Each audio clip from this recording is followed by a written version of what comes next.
बिस्मिल्लाहिर्रहमानिर्रहीम। मेरा नाम आमिर रशीद है, मैं प्रैक्टिसिंग चार्टर्ड अकाउंटेंट हूँ। इनकम टैक्स के जो हेड्स ऑफ इनकम है उनके अंदर एक बहुत कंफ्यूजिंग जो हेड ऑफ इनकम है वो है कैपिटल गेन। आज हम देखेंगे कि कैपिटल गेन क्या होता है, कैपिटल गेन की टाइप्स क्या है। फॉर इंस्टेंस लैंड और बिल्डिंग्स के ऊपर, प्लॉट्स के ऊपर जो कैपिटल गेन है उसका क्या ट्रीटमेंट है। स्टॉक एक्सचेंज जो इन्वेस्टमेंट की होती है उसके ऊपर जो कैपिटल गेन आता है उसका क्या ट्रीटमेंट है। इनके अलावा भी क्या कोई कैटेगरी कैपिटल गेन में क्वालिफाई करती है। फिर हम इसकी इंफॉर्मेशन कंपाइल करेंगे अपने पास स्प्रेडशीट के अंदर। हम एफबीआर के जो आईआरएस पोर्टल है उसके अंदर देखेंगे कि कौन सा कैपिटल गेन किस जगह पे ऊपर प्रॉपरली इनकॉर्पोरेट करना है, ताकि हम अपनी वेल्थ को मैक्सिमाइज जो है वेल्थ की फॉर्म में, वाइट वेल्थ की फॉर्म में इनकॉर्पोरेट करवा सकें और अपना ज्यादा से ज्यादा टैक्स सेव कर सकें। तो आइए देखते हैं। अच्छा जी, मैंने बताया कि 3 ब्रॉड कैटेगरीज में हम डिफाइन कर सकते हैं, वो भी देखते हैं और सबसे पहले अंडरस्टैंड करते हैं कैपिटल एसेट क्या होता है। Capital asset means property of any kind held by a person income tax ordinance में इंडिविजुअल भी पर्सन है, पार्टनरशिप भी पर्सन है, कंपनी भी पर्सन है और कुछ और भी शामिल है। अच्छा, ये आपके बिजनेस के साथ कनेक्टेड है या नहीं है, लेकिन ये इसमें शामिल नहीं होंगे। जो आपके बिजनेस के फिनिश्ड गुड्स के, रॉ मटेरियल के, कंज्यूमेबल के स्टॉक्स हैं वो इसका पार्ट नहीं है। जो आपके फिक्स्ड एसेट्स हैं, इंटेंजिबल एसेट्स हैं जिनके ऊपर डेप्रिसिएशन या अमोर्टाइजेशन मिलती है, वो भी इसका पार्ट नहीं है। Any movable property held for personal use by the person और हिज फैमिली डिपेंडेंट्स, लेकिन इसके अंदर कुछ एक्सक्लूजन्स हैं। तो ये जो 3 चीजें हैं इनके अंदर जो गेन या लॉस, ये कैपिटल एसेट की टैक्सेशन में पार्ट नहीं होगा। 3 टाइप के हम इसके अंदर ट्रीटमेंट देखेंगे। जो इमूवेबल प्रॉपर्टीज के ऊपर है, प्लॉट्स, बिल्डिंग्स के ऊपर, वो भी एक सेपरेट ब्लॉक है, उसकी एक ट्रीटमेंट है। फिर जो securities listed on stock exchange है और एक उनकी ट्रीटमेंट है और टैक्सेशन है। फिर हम उसको एक अदर कैटेगरी हमने बता दी जो इसके अंदर शामिल नहीं है, जिनके ऊपर नॉर्मल रेट लगेगा इंडिविजुअल्स का, या वो जो भी पर्सन उसको सेल कर रहा होगा उसकी हम बात कर लेंगे। अच्छा जी, सबसे पहले देखते हैं a gain arising on disposal of a capital asset by a person in a tax year other than gain that is exempt from tax shall be chargeable to tax under the head capital gain। चूंकि आपने capital asset dispose of किया है तो उसको capital gain बना के income tax के अंदर उन्होंने टैक्स कर दिया। सबसे पहले हम इमूवेबल प्रॉपर्टी की बात करते हैं। जो गेन अराइज होता है immovable property situated in Pakistan, like मैं बता चुका, plots, buildings etcetera, to a person in a tax year shall be chargeable to tax in the rate specified. हम नीचे रेट्स भी देख रहे हैं। गेन अराइज कैसे होगा? गेन ऑब्वियसली आपको पता है, अगर सेल प्राइस में से हम अपनी कॉस्ट माइनस कर दें तो उसको गेन कहा जाता है। यहां पे टेक्निकली उसको डिफाइन करते हैं कंसिडरेशन माइनस कॉस्ट। कॉस्ट में ये कहते हैं कि आप कोई भी ऐसी एडिशन नहीं उसके अंदर करेंगे, एक्सपेंस नहीं डालेंगे जो किसी और हेड ऑफ इनकम के अगेंस्ट आप एडजस्ट कर चुके हो, या जो हो ही इनएडमिसिबल डिडक्शन। जैसे अगर आपने किसी भी एक्सपेंस के ऊपर जो टैक्स डिडक्ट करना था विद होल्डिंग वो नहीं डिडक्ट किया तो that expense become an inadmissible expense. ये रेट्स हैं। 1 साल से कम पीरियड में आप उसको डिस्पोज ऑफ करते हैं तो ओपन प्लॉट के केस में 15% का रेट है, कंस्ट्रक्टेड प्रॉपर्टी के केस में 15% और फ्लैट के केस में भी 15%। ये स्लैब्स हैं। प्लॉट्स, फ्लैट्स या अपार्टमेंट्स जो हैं वो तीसरे साल में जाके जीरो हो जाता है उनका रेट। जो कंस्ट्रक्टेड प्रॉपर्टी है उनका उसका जब तीसरे चौथे साल में जाके रेट जीरो हो जाता है, और जो ओपन प्लॉट्स हैं अगर वो छठे साल में जाके 5 साल से ज्यादा उसका होल्डिंग पीरियड हो जाता है तो वो छठे साल में जाके, छठे साल से ज्यादा होल्डिंग पीरियड हो जाता है वो जाके एग्जेम्प्ट हो जाते हैं या रेट उनका जीरो हो जाता है। तो ये रेट्स हैं फॉर इमूवेबल प्रॉपर्टीज। उसके बाद हम बात करते हैं डिस्पोजल ऑफ सिक्योरिटीज। सबसे पहले ये हम सिक्योरिटी की डेफिनेशन भी देखते हैं। सिक्योरिटी क्या है? Means a public shares of a public company.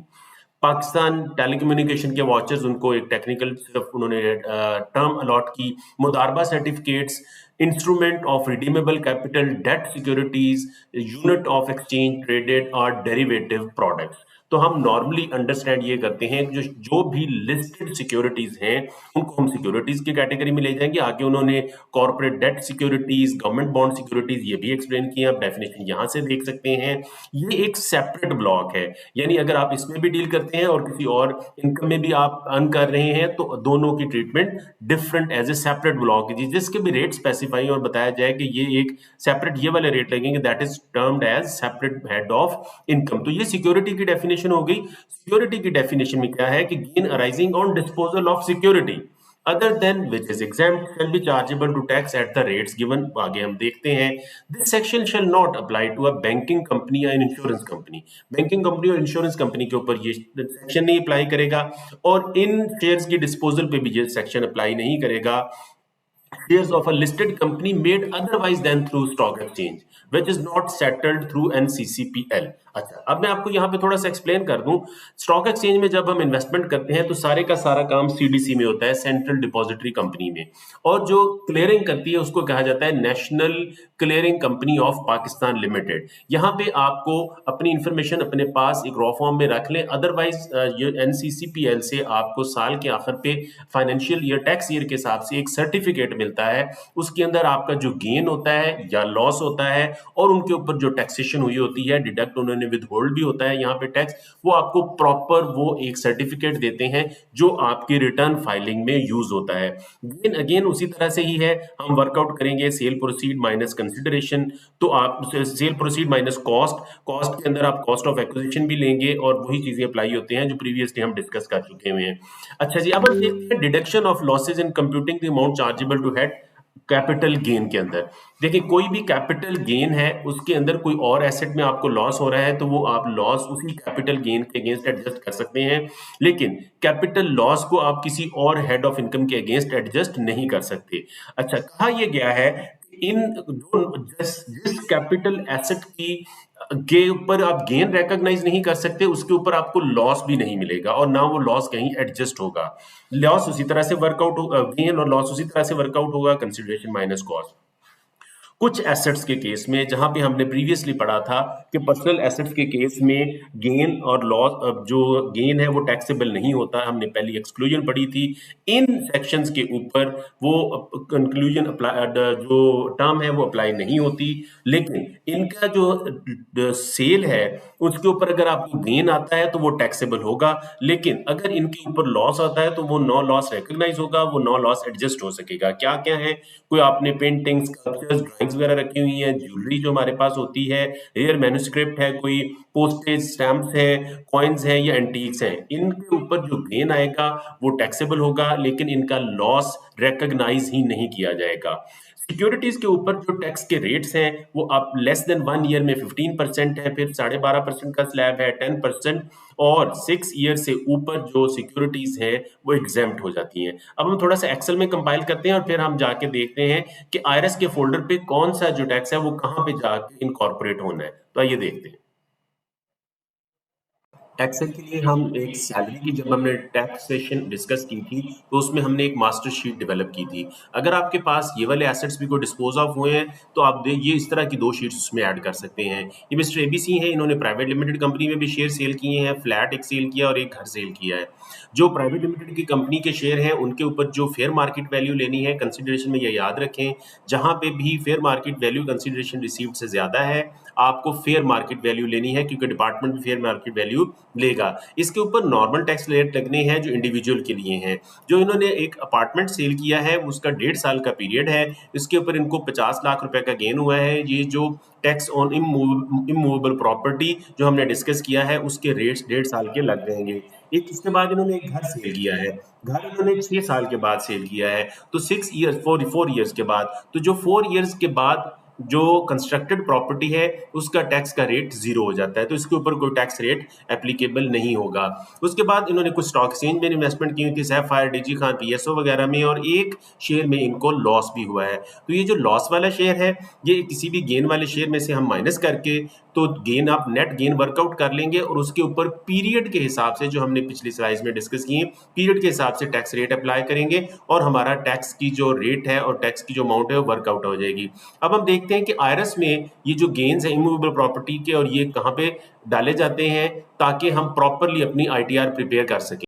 IRS पे रिटर्न फाइल करते हुए जो ज्यादा गलतियां होती हैं उनमें से एक गलती जो है वो गेन ऑन कैपिटल एसेट्स की भी होती है। आप अपने आईआरएस के पोर्टल पे जाइए, आईआरएस के पोर्टल पे डाटा के टैब में जाके, डाटा के टैब में आप सबसे पहले चले जाइए fixed final minimum average tax rate of taxes का जो टैब है उसके अंदर, वहां पे आप नीचे जाएंगे तो आपको नीचे जाके ये वाली जो रोज है ये नजर आ जाएंगी।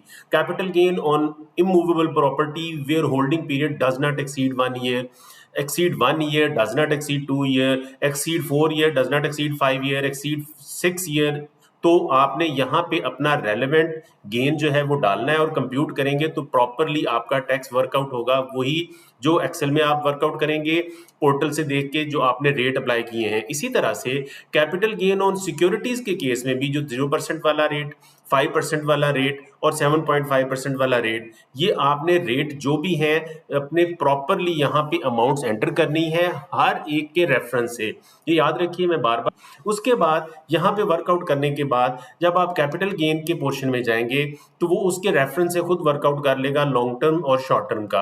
यहाँ पे लॉन्ग टर्म और शॉर्ट टर्म लेने के बाद जब आप टोटल के टैब में जाएंगे कैपिटल गेन और लॉस में, वो आपको बता देगा कि आपका टोटल अमाउंट कितनी है, अमाउंट एग्जेम्प्ट फ्रॉम टैक्स कितनी है और amount subject to normal tax कितनी है। ये वाली अमाउंट जब आप एंटर कर देंगे तो आप कंप्यूटेशन के पेज में चले जाएं। कंप्यूटेशन के पेज में आपकी सैलरी या प्रॉपर्टी या बिजनेस इनकम के साथ आपका gain loss from capital asset appear हो रहा होगा। ये बहुत ही कॉम्प्लिकेटेड सी सिचुएशन बनती है जहां पे एक से ज्यादा हो, तो बहुत केयरफुली आपने अमाउंट्स अपनी जो है वो इन जो रेलेवेंट रोज है उसके अंदर एंटर करनी है। Thank you very much for watching.